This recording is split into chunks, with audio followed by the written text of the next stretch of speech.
So, మనం ఇప్పటి వరకు ఈ బెట్టింగ్ యాప్స్ గురించి ప్రస్తావిస్తూనే ఉన్నాము.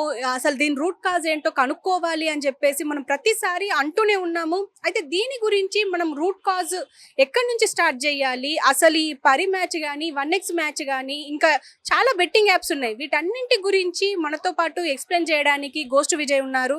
ఆయనతో మాట్లాడదాం. సార్ నమస్తే. నమస్తే అండి. సార్ మీరు చెప్పండి. ఇప్పుడు ఈ 1x బెట్ గాని, ఇప్పుడు ఈ మనం చూస్తున్నాం పరి మ్యాచ్. ఇవన్నీ టీవీల్లో కూడా మనకు కనిపిస్తూ ఉంటాయి.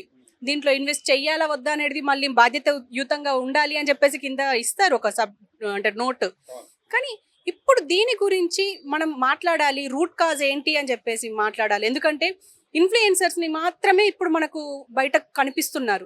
వీళ్ళు మాత్రమే ఏమనంటే వీళ్ళే ఈ బెట్టింగ్ యాప్స్‌ని ప్రమోట్ చేయడం కాదు.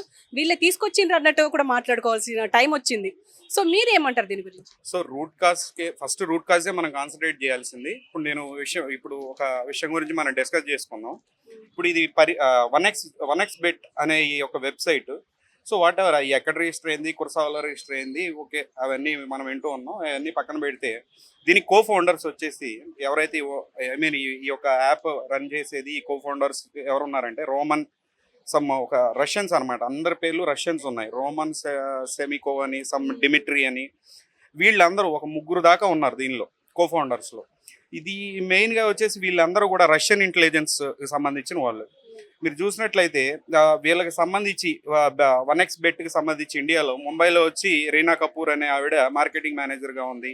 అట్లానే మార్కెటింగ్ హెడ్గా ఉంది. ఇంతకుముందు సాక్షి పాల్ అనే ఈ యొక్క అమ్మాయి హెడ్ ఆఫ్ ద మార్కెటింగ్ కూడా వర్క్ చేసింది. ఇప్పుడు ప్రజెంట్ ఆవిడ బెట్వే అనే వెబ్సైట్ కానివ్వండి, 4A బెట్ అని, బెట్ విన్నర్ అని చెప్పి, Bet365 వీటిలన్నిటికీ కూడా వర్క్ చేసింది. ఇన్వెస్టిగేషన్ స్టార్ట్ చేయాలంటే ఆల్రెడీ ఈ వెబ్సైట్స్ వాళ్ళు చేశారు కాబట్టి వాళ్ళని ఇన్వెస్టిగేషన్ చేసుకోవచ్చు. అది పబ్లిక్ డొమైన్లో ఉంది.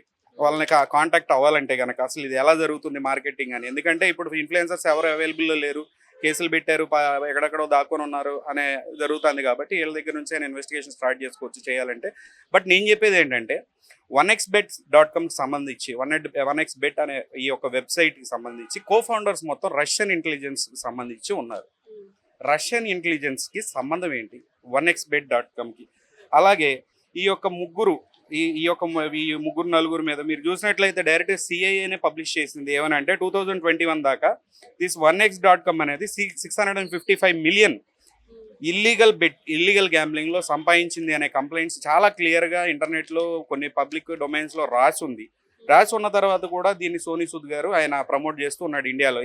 This is an illegal betting company అని చెప్పి ఫారిన్లో ఉన్న ఇన్వెస్టిగేటివ్ ఏజెన్సీస్ డైరెక్ట్గా సిఐఏనే సెంట్రల్ ఇంటెలిజెన్స్ ఏజెన్సీ ఏదైతే ఉందో వాళ్ళు సాక్షాత్తు వాళ్ళు చెప్పిన తర్వాత కూడా దీన్ని ప్రమోట్ చేస్తూ ఉన్నారు. అట్లానే యూకే గ్యాంబ్లింగ్ కమిషన్ కూడా చాలా క్లియర్గా ఏం చెప్పిందంటే వీళ్ళు చిల్డ్రన్ పోర్నోగ్రఫీ కానివ్వండి, చిల్డ్రన్ స్పోర్ట్స్ అంటే చిన్నపిల్లలు ఆడడానికి గేమ్స్, ఇట్లాంటి గ్యాంబ్లింగ్ ఆడడానికి కావాల్సిన గేమ్స్ను కూడా వీళ్ళు క్రియేట్ చేశారు.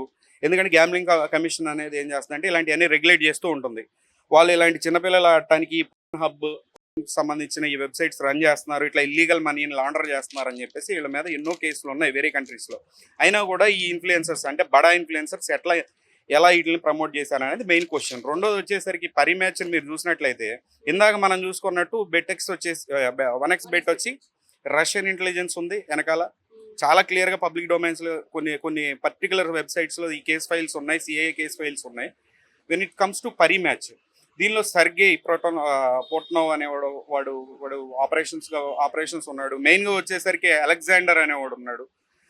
ఈ అలెగ్జాండర్ అనేవాడు ఏం జరిగిందనంటే మధ్యలో ఒక ఇద్దరిని అపాయింట్ చేసి వాళ్ళకి కొంత షేర్స్ వాడికి ట్రాన్స్ఫర్ చేశాడు. ఎందుకు జరిగింది అనేది చాలా మందికి అంటే ఈ యొక్క సీక్రెట్ సొసైటీలో ఓ డిస్కషన్ అనేది జరుగుద్ది. ఎన్నో షేర్స్ వాళ్ళకి ఇచ్చి మీరు ఉక్రెయిన్ వెళ్ళండి అని చెప్పాడు. ఈ ఇద్దరు యుక్రెయిన్ వెళ్ళి ఏమని ఎంటర్ అయ్యారంటే ఆ కంట్రీలోకి, అంటే అక్కడ ఇన్స్టాలేషన్స్ జరిగినాయి వెళ్ళాయి. వాళ్ళు వెళ్ళిన మోటివ్ ఏంటి?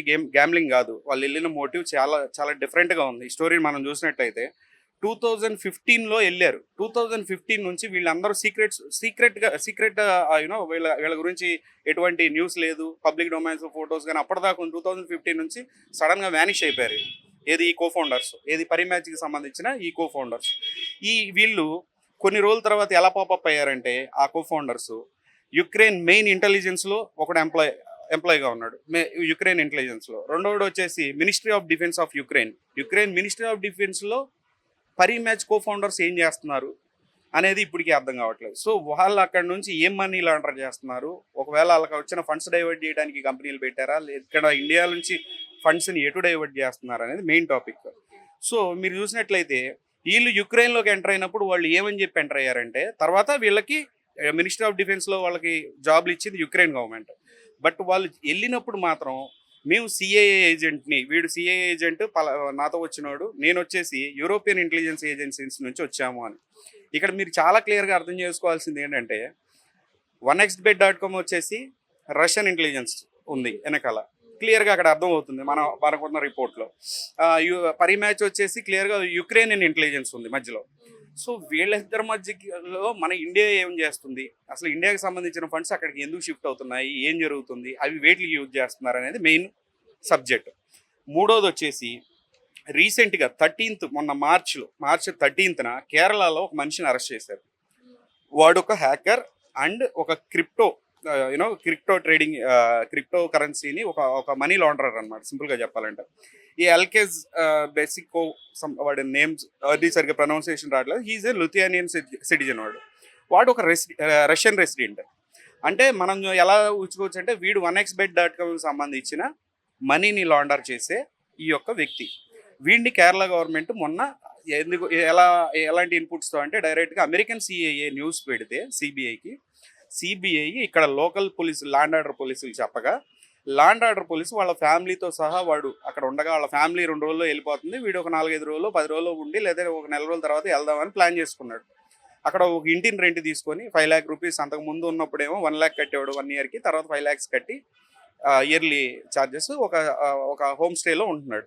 సో వాడిని అక్కడ అరెస్ట్ చేశారు. అరెస్ట్ చేసిన తర్వాత తెలిసిన విస్తుపోయిన నిజాలు ఏంటంటే, వాడు $9 billion ఏది 2023లోనో 24 వరకు $9 billion ఈ యొక్క ఇల్లీగల్ మనీ, మనం ఇప్పుడు జరిగే ఫ్రాడ్ మనీ కానివ్వండి, లేదంటే ఈ క్రిప్టో ట్రేడింగ్ ఫ్రాడ్స్ కానివ్వండి, లేదంటే ఈ గ్యామ్లింగ్ వెబ్సైట్కి సంబంధించిన డబ్బులు కానివ్వండి, వీటిని మనీ లాండరింగ్ చేసాడు. వీడికి ఒక కంపెనీ ఉంది, వీడు దాని కో ఫౌండర్. ఈ కంపెనీ పేరు వచ్చేసి మీరు చూసినట్టయితే గ్రాంటెక్స్ అని చెప్పి ఈ యొక్క కంపెనీ ఉంది. గ్రాంటెక్స్, GRANTEX గ్రాంటెక్స్. ఈ యొక్క గ్రాంటెక్స్ అనే కంపెనీ ద్వారా వీడు ఏం చేశాడంటే, ఈ బిట్ కాయిన్ మిక్సర్లతో బిట్ కాయిన్స్గా మన ఇండియన్ కరెన్సీని కానీ ఇంకా వేరే కంట్రీ కరెన్సీలను కానీ వాటిని ట్రాన్స్ఫార్మ్ చేసి వాటిని ఈ యొక్క రష్యాకి షిఫ్ట్ చేస్తున్నాడని అభిప్రాయం నాకు. ఎందుకంటే క్లియర్గా వాడు ఒక రష్యన్ సిటిజన్. సో ఇలాంటి వాడు పరి మ్యాచ్ తరపు నుంచి కూడా ఇంకోటి ఉండుండొచ్చు ఇండియాలో.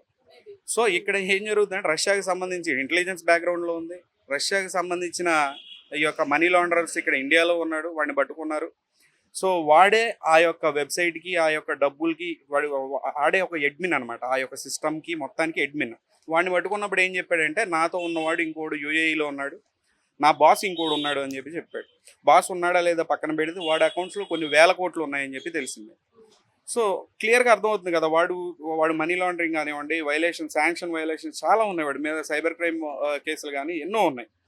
సో మీరు చూసినట్లయితే ఇన్వెస్టిగేషన్ ఒకవేళ స్టార్ట్ చేయాలంటే కనుక, ఎందుకంటే డైరెక్ట్ కేరళ గవర్నమెంట్ ఏం చెప్పింది, వాడిని మేము ఇన్వెస్టిగేషన్ అయిపోయింది, with in a couple of days మేము అమెరికాకి ఎక్స్ట్రాడైట్ చేస్తామని చెప్పింది. వాడిని ఎక్స్ట్రాడైట్ చేసిన తర్వాత ఇన్వెస్టిగేషన్ పిలిచినా ఇవ్వరు కదా ఇప్పుడు. So there is a chance, ఎందుకంటే సబ్జెక్ట్ ఇప్పుడు casinos, illegal betting, money laundering.